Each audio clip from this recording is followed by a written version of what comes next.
എന്താണെന്നറിയില്ല ബാബ. ഇന്നത്തെ ദിവസം മുഴുവനും ഭയങ്കര ക്ഷീണമായിരുന്നു. All right.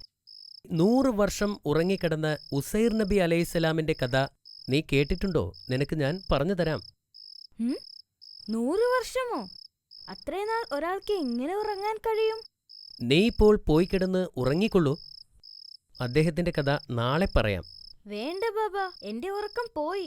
എനിക്ക് അദ്ദേഹത്തിന്റെ കഥ ഇപ്പോൾ തന്നെ കേൾക്കണം. കഥ പറയൂ ബാബ. ഉറപ്പാണോ? അതെ, ഈ പ്രവാചകന്റെ കഥ കേൾക്കാതെ എനിക്കിനി ഉറക്കം വരില്ല. 100 വർഷം ഉറങ്ങുക, വിശ്വസിക്കാൻ കൂടി പറ്റുന്നില്ല. അത് അത്ഭുതകരമാണ്. ശരി, ഇൻഷാ അല്ലാ. എങ്കിൽ ഉസൈർ നബി അലൈഹിസ്സലാമിന്റെ കഥ ഇപ്പോൾ തന്നെ ഞാൻ പറഞ്ഞു തരാം. ശ്രദ്ധിച്ചു കേട്ടോളൂ. ബിസ്മില്ലാ.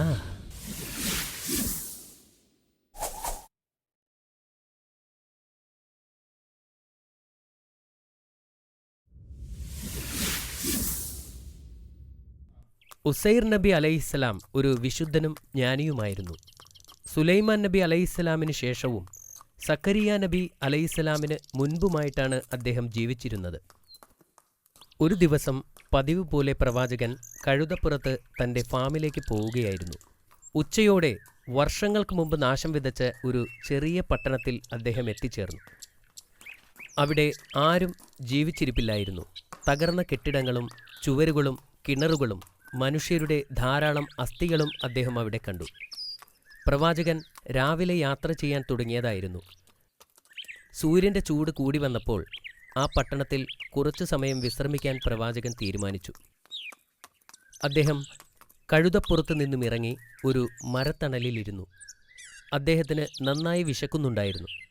പ്രവാചകൻ തൻ്റെ സഞ്ചിയിൽ നിന്നും പഴങ്ങളെടുത്ത് തിന്നാൻ തുടങ്ങി. കുറച്ചു സമയം അദ്ദേഹം അവിടെ ഇരുന്നു. അതിനുശേഷം എഴുന്നേറ്റ് ചുറ്റും നോക്കി. പഴക്കം ചെന്ന് പൊട്ടിപ്പൊളിയാറായി നിൽക്കുന്ന ചുമരുകൾ അദ്ദേഹം കണ്ടു. പിന്നീട് ചുറ്റിലും കിടക്കുന്ന അസ്ഥികൂടങ്ങൾ അദ്ദേഹം കണ്ടു. അല്ലാഹു എങ്ങനെ ഇവരെ വീണ്ടും ജീവിപ്പിക്കും? അദ്ദേഹം ജിജ്ഞാസയോടെ പറഞ്ഞു. അദ്ദേഹം പറഞ്ഞത് അല്ലാഹു കേട്ടപ്പോൾ അല്ലാഹു കോപാകുലനാവുകയും തൻ്റെ ശക്തി അദ്ദേഹത്തിന് കാണിച്ചു കൊടുക്കാൻ തീരുമാനിക്കുകയും ചെയ്തു. അല്ലാഹു മരണത്തിൻ്റെ മലക്കിനെ പ്രവാചകന്റെ അടുത്തേക്ക് അയച്ചു.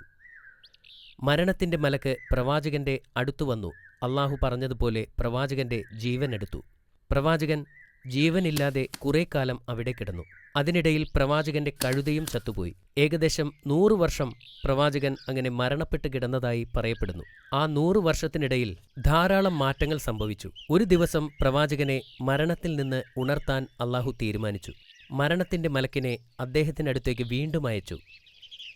മലക്കെത്തി പ്രവാചകനെ മരണത്തിൽ നിന്നും പുനർജീവിപ്പിച്ചു.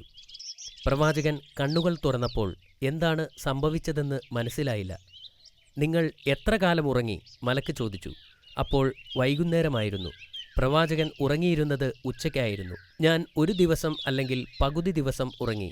അദ്ദേഹം ആശയക്കുഴപ്പത്തോടെ മറുപടി പറഞ്ഞു. നിങ്ങൾ 100 വർഷമായി ഉറങ്ങുകയായിരുന്നു, മലക്ക് പറഞ്ഞു. അത് കേട്ടപ്പോൾ പ്രവാചകൻ ഞെട്ടിപ്പോയി.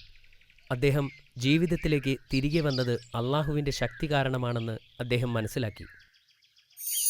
പിന്നീട് മലക്ക് പ്രവാചകന്റെ കഴുതയെയും ഉണർത്തി. പ്രവാചകൻ അദ്ദേഹത്തിന്റെ വീട്ടിലേക്ക് തിരിച്ചു പോകാൻ തുടങ്ങി. അദ്ദേഹം തൻ്റെ ജന്മദേശത്തെത്തിയപ്പോൾ വീണ്ടും അത്ഭുതപ്പെട്ടു. നഗരം മുഴുവനും മാറിയിരിക്കുന്നു. പുതിയ കടകളും പുതിയ തെരുവുകളും ഉണ്ടായിരുന്നു. അദ്ദേഹത്തിന് ആരെയും തിരിച്ചറിയാൻ കഴിഞ്ഞില്ല.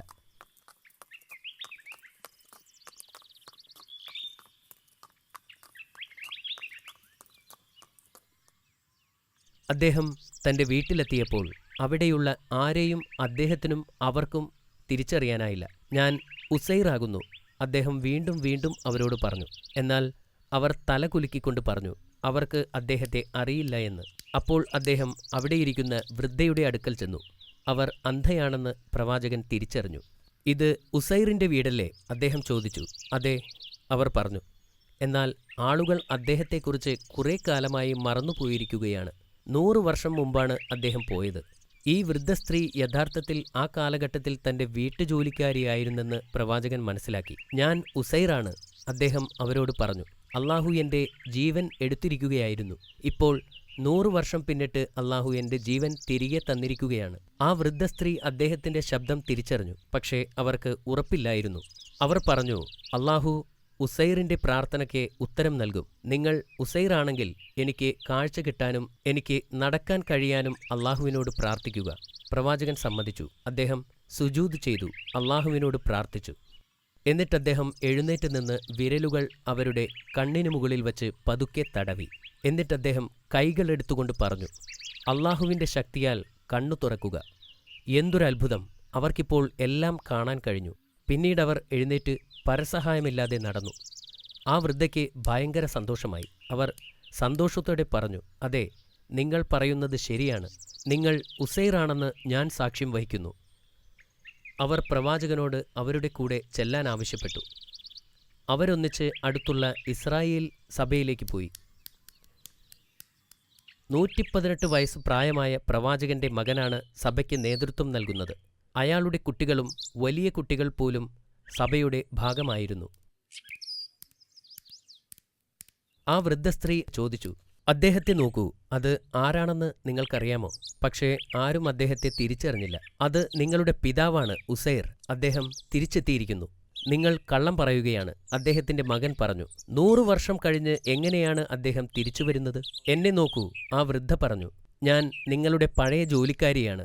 എനിക്ക് മുൻപ് കാഴ്ചയുണ്ടായിരുന്നോ? നീ എന്നെ അവസാനമായി കണ്ടപ്പോൾ എനിക്ക് നടക്കാൻ കഴിയുമായിരുന്നോ? നിന്റെ പിതാവ് എനിക്ക് വേണ്ടി അള്ളാഹുവിനോട് പ്രാർത്ഥിച്ചു. ഇപ്പോൾ എനിക്ക് നടക്കാനും കാണാനും കഴിയും. പ്രവാചകന്റെ മകൻ അവരുടെ അടുത്തേക്ക് ചെന്നു. എന്റെ പിതാവിന്റെ തോളിൽ ഒരു കറുത്ത മറുകുണ്ടായിരുന്നു എന്ന് അദ്ദേഹം പ്രവാചകനോട് പറഞ്ഞു.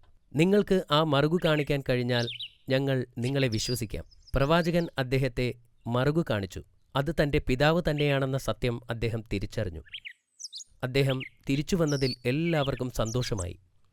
പ്രവാചകൻ ഉറങ്ങിക്കിടന്നിരുന്ന ആ സമയത്ത് ബാബിലോണിന്റെ ദുഷ്ടനായ രാജാവ് നെബുക്കദ്നേസർ അവരുടെ മതത്തെ നശിപ്പിക്കാൻ വേണ്ടി തൗറാത്ത് ഗ്രന്ഥത്തിന്റെ എല്ലാ പകർപ്പുകളും നശിപ്പിച്ചു.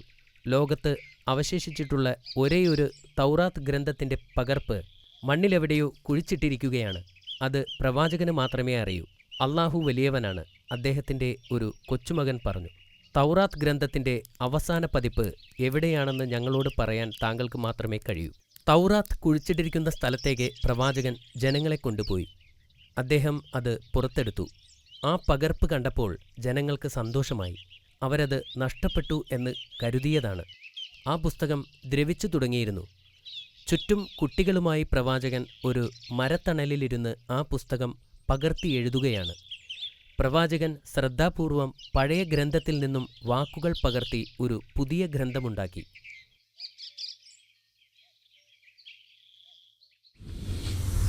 പിന്നീട് അദ്ദേഹം ഇസ്രായേലിൽ വച്ച് വഫാത്തായി. മാഷാ അല്ലാ, രസകരമായ കഥയായിരുന്നു. അത് 100 വർഷം ഉറങ്ങുക, ഇത് വലിയ അത്ഭുതകരമായ ഒന്നായിരുന്നു. ഇത് അത്ഭുതകരമായ ഒരു കഥയായിരുന്നു.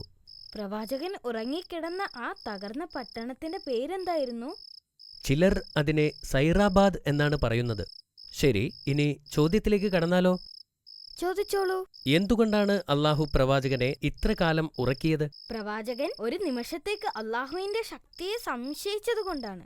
എത്ര കാലമായിരുന്നു പ്രവാചകൻ ഉറങ്ങിയത്? അദ്ദേഹം 100 വർഷക്കാലം ഉറങ്ങി. പ്രവാചകൻ വീട്ടിലേക്ക് തിരിച്ചു വന്നപ്പോൾ ആളുകൾ തിരിച്ചറിഞ്ഞോ? ഇല്ല, 100 വർഷക്കാലം കഴിഞ്ഞപ്പോൾ പ്രവാചകനെ ആരും തിരിച്ചറിഞ്ഞില്ല. അദ്ദേഹത്തെ ആദ്യം തിരിച്ചറിഞ്ഞത് ആരാണെന്ന് പറയാമോ? വീട്ടുജോലിക്കാരിയായിരുന്നു. Very good. ഇസ്രായേലിൽ തൗറാത്തിന്റെ ഒരു പകർപ്പ് പോലും ഇല്ലാതിരുന്നത് എന്തുകൊണ്ടാണ്? അവിടെയുള്ള തൗറാത്തിന്റെ ഒരു പകർപ്പൊഴിച്ച് ബാക്കിയെല്ലാം ബാബിലോണിലെ രാജാവ് നശിപ്പിച്ചു കളഞ്ഞു. ആരാണത് പകർത്തി എഴുതിയത്? ഉസൈർ നബി. മാഷാ അല്ലാ, എല്ലാ ഉത്തരങ്ങളും വളരെ ശരിയായിരുന്നു അമീർ. Thank you Baba. ഇനി പോയി ഉറങ്ങിക്കോളൂ. Good night. ഗുഡ് നൈറ്റ് ബാബ.